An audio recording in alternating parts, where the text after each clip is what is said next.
Shalom, y'all. I'm gonna start off with John 3:19.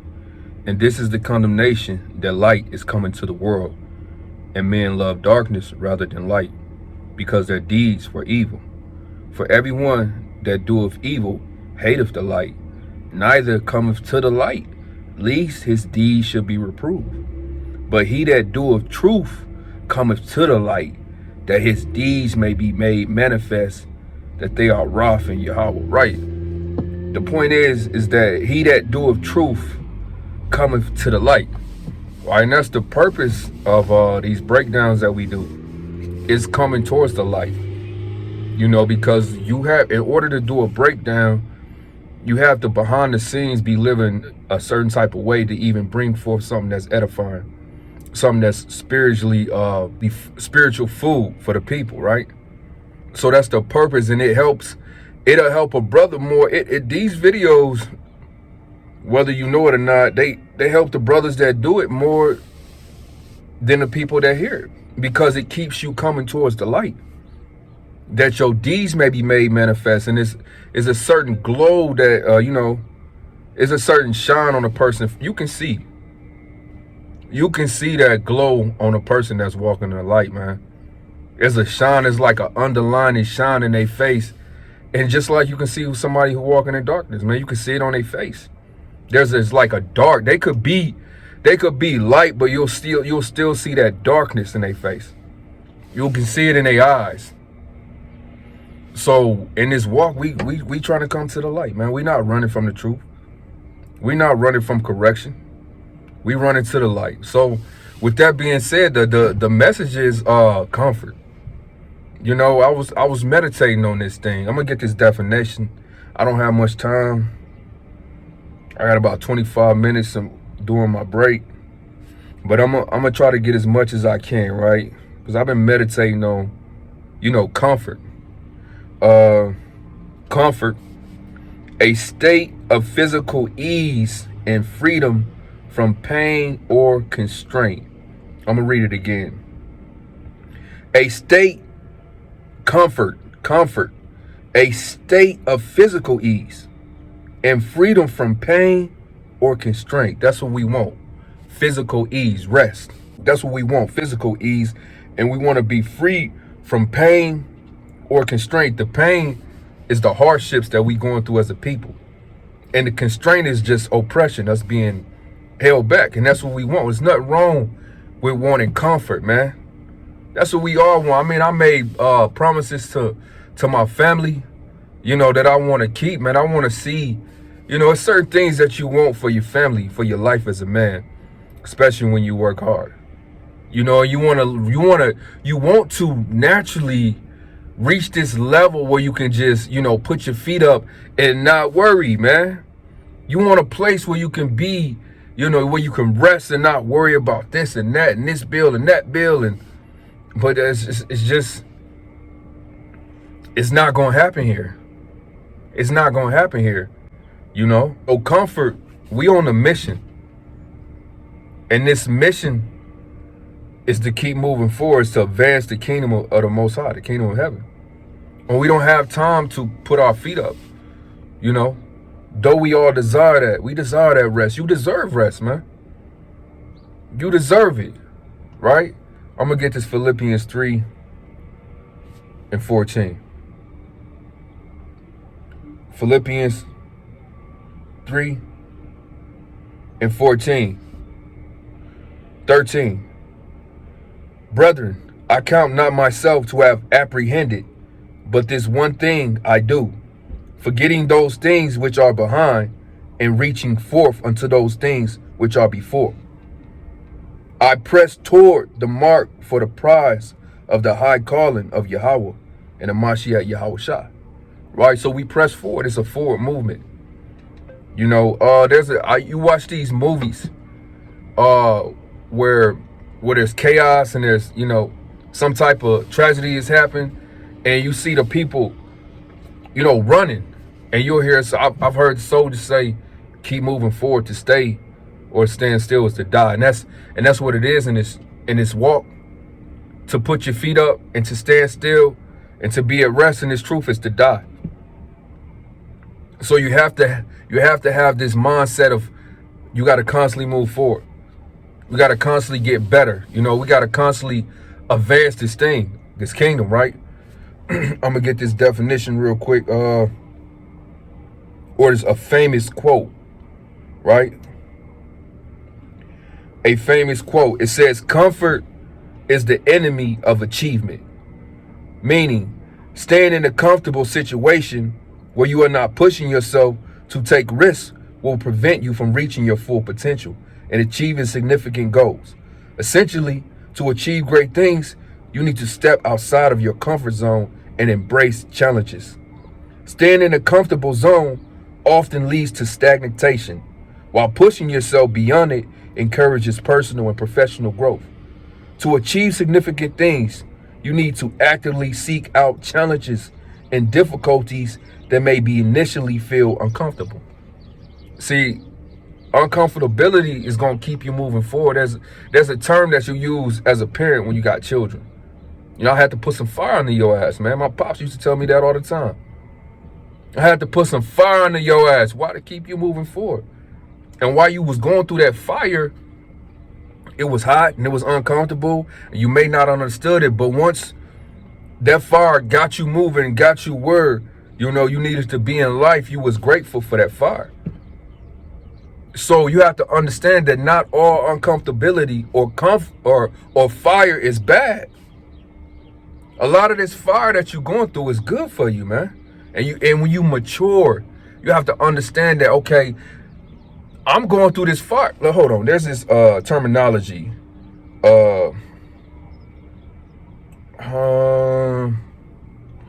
There's this terminology. I'm going to see if I can find it real quick. Okay, I'm going to show you how fire, you may not understand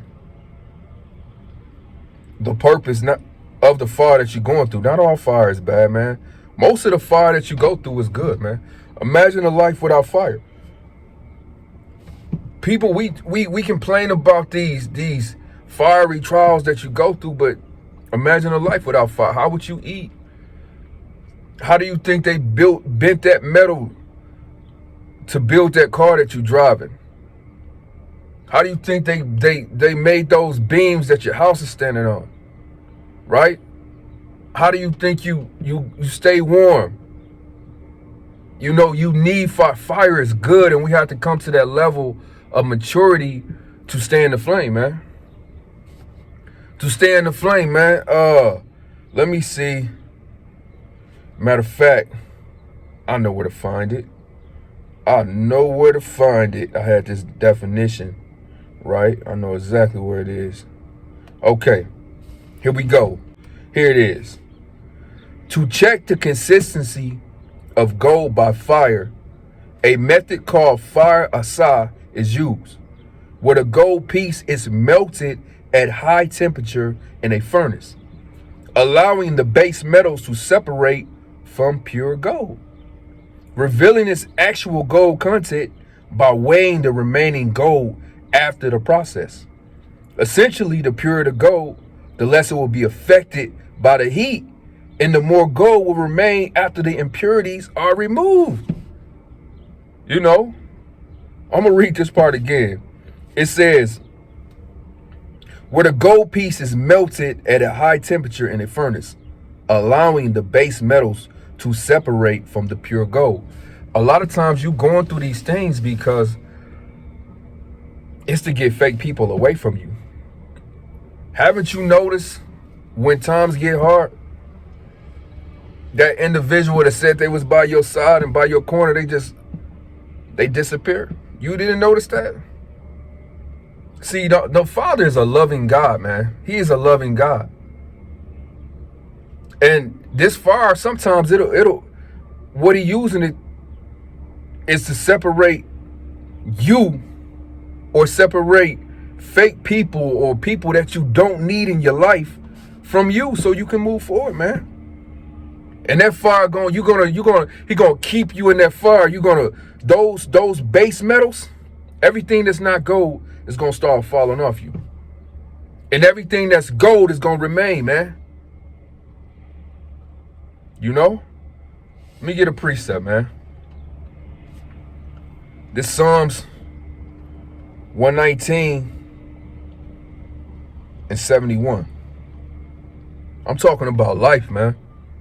You know, I'm talking about life, man. I'ma just Psalms 119 and 71. It reads, "It is good for me that I may have been afflicted, that I might learn thy statutes." It's good. That fire is good. It's good that we be afflicted. You know? It's good. It's good that we choose affliction. We choose discomfort rather than comfort, man. Right? I'm gonna go here. Daniel 1 and 3. And when I started meditating on this comfort versus being uncomfortable, the Lord just started giving me precepts and examples and situations, and I was like, wow, okay, yeah, I gotta bring this forth, right? This is Daniel chapter 1 verse 3. "And the king spake to Aphanas, the master of the eunuchs, that he should bring certain of the children of Israel, and of the king's seed, and of the princes, children in whom was no blemish, but well favored, and skillful in all wisdom, and cunning in knowledge, and understanding science, and such as had the ability in them to stand in the king's palace, in whom they might teach the learning and the tongue of the Chaldeans. And the king appointed them a daily provision of the king's meat, and of the wine he drank, so nourishing them 3 years, that at the end thereof they might stand before the king. Now among these were of the children of Judah, Daniel, Hananiah, Mishael, and Azariah." Verse 8. "But Daniel purposed in his heart that he would not defile himself with the portion of the king's meat, nor the wine he drank. Therefore he requested of the prince of the eunuchs that he might not defile himself." Right. Because he understood the king's heart, that the king was trying to win him over by dainties and delicacies and by this soft life. And that's what's going to happen in this truth. If you desire comfortability, you're going to be distracted and you're going to be stopped by a soft life, by comfort. Daniel understood that living in that king's house and eating eating the best meat and drinking the best wine and living the best life was going to prevent him, man. He was going to be conformed. Right? This Sirach 20 and 29. Sirach 20 and 29. You know, living this life, that fancy life in the king's place, how are you going to keep your integrity? This Sirach 20 and 29. "Presents and gifts blind the eyes of the wise, and stop up his mouth that he cannot reprove." Right. See, receiving that lifestyle would have stopped him from his integrity, from his lifestyle that he was living with the Most High, his covenant, his promises. Right. So you see it today in America. There was this interview. They asked Lil Wayne, they asked him, "Hey man, you ever experienced racism?" He said, "I've never seen racism." Why? I'm gonna read it again. "Presents and gifts blinds the eyes of the wise, and stop up his mouth that he cannot reprove." You live in this soft life, man, and receiving all these benefits, you're not gonna be able to rebuke the wicked. You're not gonna be able to rebuke the king of this world. Why? Because you're receiving his gifts, man. You a part of it. You know, you're receiving the benefits from this king, so your mouth got to be shut. You can't open your mouth. Hold on, I'm going to play this video real quick. You want to smooth some shit over, they go get that rich nigga and put you on TV to represent the people, you know? You have you asking you questions like, "Damon, now that you made this $13 million, and we're not counting, now that you've made all this money, let me ask you this, let me just throw this out at you. You respond any way you want. Is there racism in America?" You be sitting there thinking about that paycheck talking about, no, sir.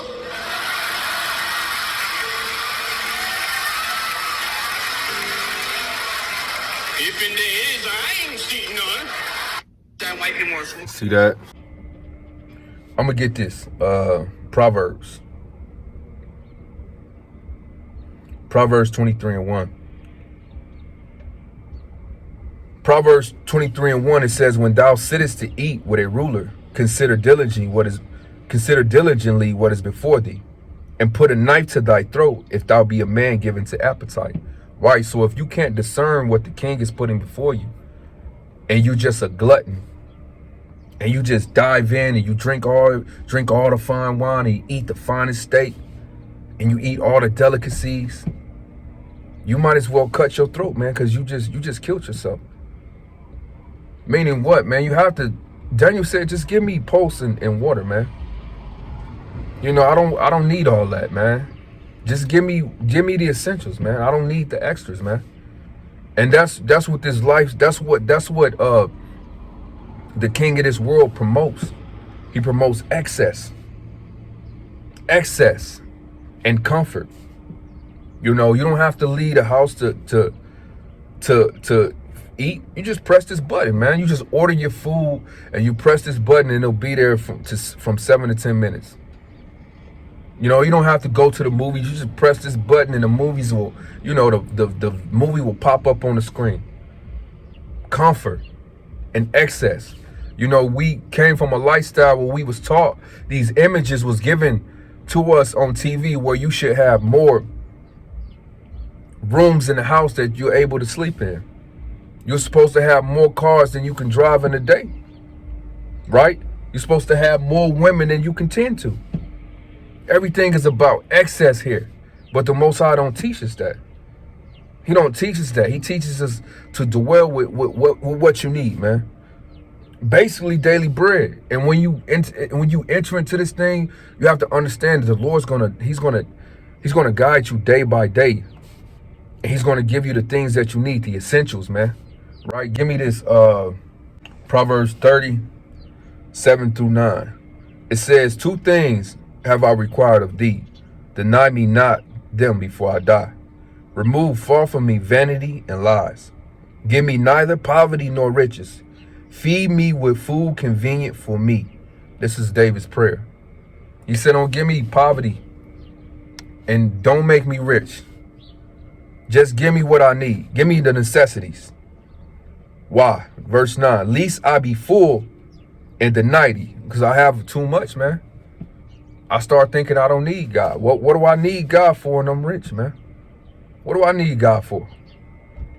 And say, who was the Lord? Or at least I be poor and steal and take the name of my God in vain. Yeah, you start cursing the Most High because of your situation, because it's so afflicting. So you just need the necessities, man. But you need to be content with being uncomfortable, man. With being in that flame. Because that flame going to keep you moving forward, man. And being uncomfortable, it has a way of, these uncomfortable situations, it has a way of pushing you. Like I said before, it's what your father said, you know, putting fire under your ass. That's what the Lord is doing to you in these uncomfortable situations, right? I'm going to read another one. This is 2 Samuel 11:8. And David said to Uriah, go down to thy house and wash thy feet. Yeah, put your feet up. And Uriah departed out of the king's house, and there followed him a mess of meat from the king. See, even though David was a man of the Lord, he was being deceptive. He was trying to deceive Uriah. So all this access and all this comfortability, it's deceptive, man. It's not for free. You know, it'll cost you greatness. It could cost you your seat in the kingdom of heaven, trying to get this comfort here in this wicked kingdom that's passing away. It says this. And David said to Uriah, go down to thy house and wash thy feet. And Uriah departed out of the king's house, and there followed him a mess of meat from the king. But Uriah slept at the door of the king's house with all the servants of his lord, and went not down to his house. And when they had told David, saying, Uriah went not down unto his house, David said unto Uriah, camest thou not from thy journey? Why then didst thou not go down to thine house? And Uriah said unto David, the ark and Israel and Judah abide in tents, and my lord Joab and the servants of my lord are encamped in the open fields. Shall I then go into mine house to eat and to drink and to lie with my wife? As thou livest, as thy soul liveth, I will not do this thing. Like, so Uriah was an upright man. He said, man, how can I have comfort in the men of the Lord, my brethren at war, man? How can I enjoy the delicacies, the soft life of this time, of this age, when my people suffering? And that's the attitude that you gotta have. How can we find comfort and rest here, and every time you turn on the TV is one of our people being slaughtered, man? I mean, how can you, what comfort can you get out of that? What, you just gonna put your head in the sand and act like it don't exist? But it will hit your front doorstep, man, sooner or later. So that's the mindset we gotta have, man. How could I, it just reminds me, like we all got bills and we all have to work. So you punch this clock for Esau, and you on these jobs and you excel, you wherever you go, you try to excel. So even on these jobs working for Esau, you do the best that you can, man. You give 110%. I give 110% working for Esau. I do a good job, man. I don't complain about the job, and I see what they need to get done, and I get it done, man, at a high level. But how can I give this dude, this wicked king of this earth, honor and all these hours, and clock in and be on time and come to work prepared, but not go to camp? Sit at home and watch the men of the Lord fight, man. Fight. And it may seem like it's not a lot of us, man. You see the same brothers out there. How could I sit back and watch those brothers labor, man, week in, week out, man, around the clock, and sit at home with my feet up, man? That's what Uriah was saying, man. And that's the spirit that we gotta be in, man. I'm gonna get this Hebrews 11 and 24. By faith, Moses, when he was come to years, refused to be called a son of Pharaoh's daughter, choosing rather to suffer affliction with the people of God than to enjoy the pleasures of sin for a season. Right? And we could live it up.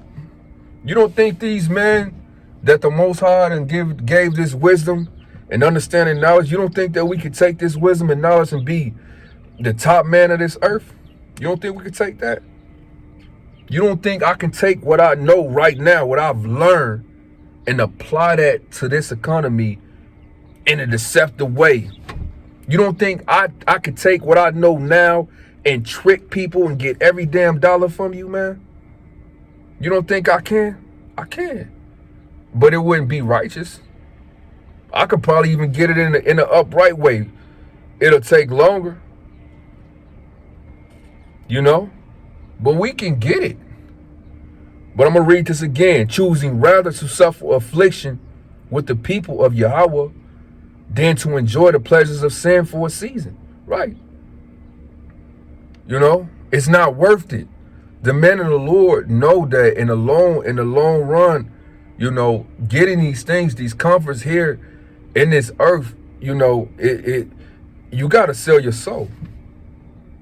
You got to sell your soul. You got to do something corrupt, because Esau not giving you these things unless you bow down to him, man. I'm going to get that. Matthew 4 and 8.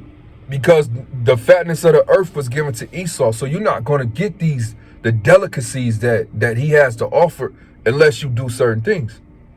Right? This is Matthew 4 and verse 8. It says, and again, the devil taketh him up into exceeding high mountain, and showeth him all the kingdoms of the world, and the glory of them, and saith unto him, all these things will I give thee, if thou wilt fall down and worship me. So the power of the earth, man, and all the glory in the kingdoms was given to the devil. And for the devil to hand it over, you got to worship him. And that was part of the reason also when Daniel, they was thrown in the fire, because they refused to bow. So these men had a certain spirit. They didn't want the excess. They didn't want the fate. They didn't want the king's meat and the king's wine. They just wanted water and pulse. And they wasn't going to bow. So that mindset, man. And that's how we have to be in America, man. You can't put your feet up, man. I'm going to get this. Exodus 16:4. It reads, Then the Lord said unto Moses, Behold, I will rain from heaven for you. I will rain bread from heaven for you, and the people shall go out and gather a certain rate every day. You see that? A certain rate every day. And that's what the Lord is raining down every day for his servants. Daily bread, man. A certain rate every day. And you have to learn to take that rate and nourish yourself with it. Maximize it. Be comfortable with being uncomfortable. Why? Because what this earth teach you to have, you got to have a nest egg. You can't have a certain, they tell you if you got a certain, if you living day to day, then you're not living right. You're one day away from being homeless. And that's the mindset. So we take that and we say, okay, well, we have to have rates for, I have to have a year worth in advance of this and a year worth in advance of that. And then I can have comfort. I'm going to read this. Then said the Lord unto Moses, Behold, I will rain bread from heaven for you, and the people shall go out and gather a certain rate every day, that I may prove them whether they will walk in my law or no. And whether you receive that certain rate every day, that uncomfortability is a test, man. It's a test from the Most High, you know? Are you going to be faithful with the things that the Lord gave you or not, man? You going to be content with them, or you going to lust for more? You know, I'm going to read this. Matthew 6:9. After this manner, therefore pray ye, Our Father which art in heaven, hallowed be thy name. Thy kingdom come, thy will be done, in earth as it is in heaven. Give us this day our daily bread.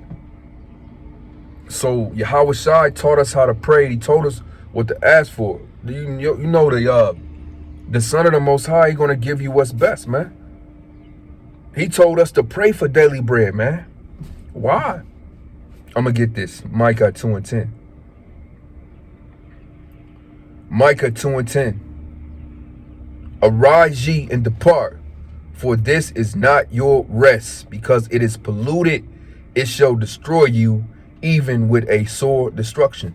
Right, man. Everything here is polluted. It's polluted. And if you stop, it will destroy you. If you seek to have rest and comfort here, you already finished, man. It's going to destroy you. It's a lot of things that we have to choose, rather affliction. Like I was thinking about it. Like you can't even, you may keep putting those prime ribs and those steaks on the grill, but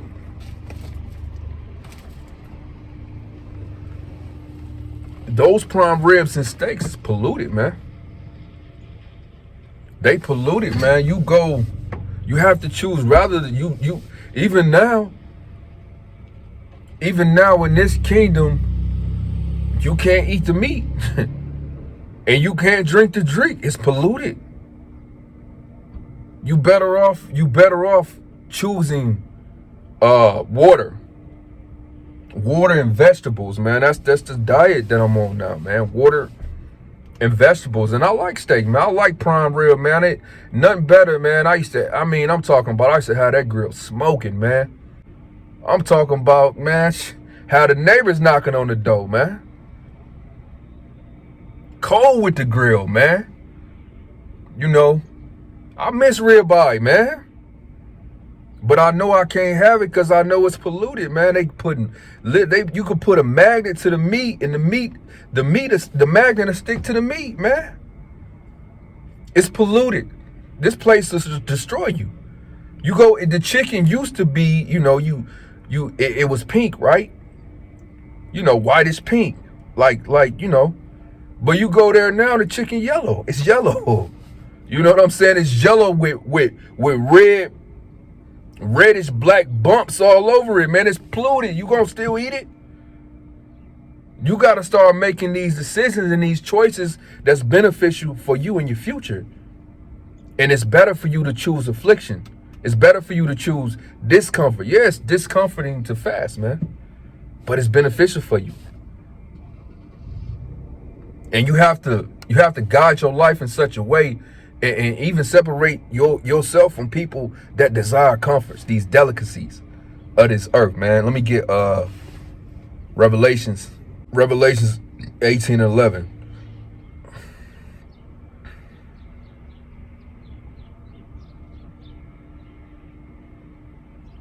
(18:7), Salakia.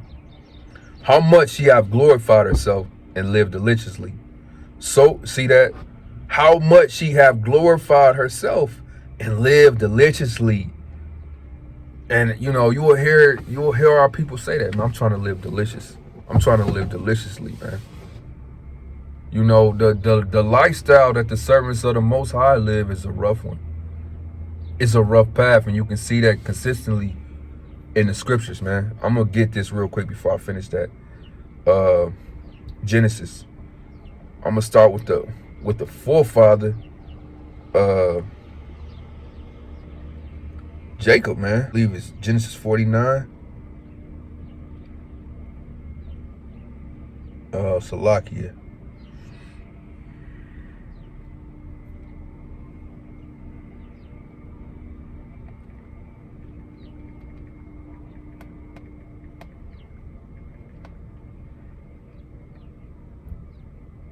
Genesis 47, right? It says Genesis 47:7. And Pharaoh 47:8. And Pharaoh said unto Jacob, how old are you?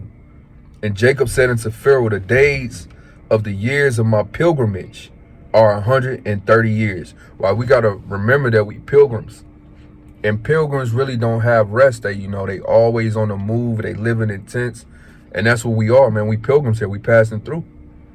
Because this earth is fading away. It's fading away fast, man. And you can put your time and your effort into this stuff, and you can say, no, I don't want to hear that. God is a God of blessing, and he's a God. He's got 1,000 cattle on 1,000 hills. You know what the Christians say. And you can put all your time, your energy, and your effort into this kingdom, and you will watch it be destroyed. And the Most High is destroyed. He's destroying it with a slow destruction. You think that the Most High, he gonna watch y'all make us suffer for 400, 500 years, and then he just gonna make your pain like that? No, man. He gonna break you down piece by piece. He gonna rip that wings off that eagle, feather by feather, talon by talon. So you can put your energy and effort into this kingdom, but it's failing now. You just don't see the writings on the wall, man. You deny. You think America gonna be great again. You believe in Trump. That's the thing, man. You believe in this guy, man. You believe in Elon Musk. You invested in the stocks, man. You invested. Right? It says, and Jacob said unto Pharaoh, the days of the years of my pilgrimage are 130 years. Few and evil have the days of the years of my life been. Right? And that is the pattern that you have to pattern your life after, man. You have to accept that your days here, they're going to be few and they're going to be evil, man. And I'm not going to sell you on a life of glamour. I'm not going to tell you that you're going to come into this truth and it's going to be glamorous and you're going to get fame and you're going to get women, you're going to get many wives, you're going to get the recognition. I'm not selling you that, man. I'm telling you that in this truth, it's going to be hot. And it's going to be consistently hot because the Most High is a consuming flame. And everything that cannot abide the flame will be dissolved. And that's it. If you can't stand the flame, the Lord going to dissolve your ass, man. The Lord only want pure gold around him. And you should only want pure gold around you. You know? I had more precepts. You know, I may have to do a part 2. Because I gotta get back to work. But you know, hey man, keep pushing this truth, man. Shalom.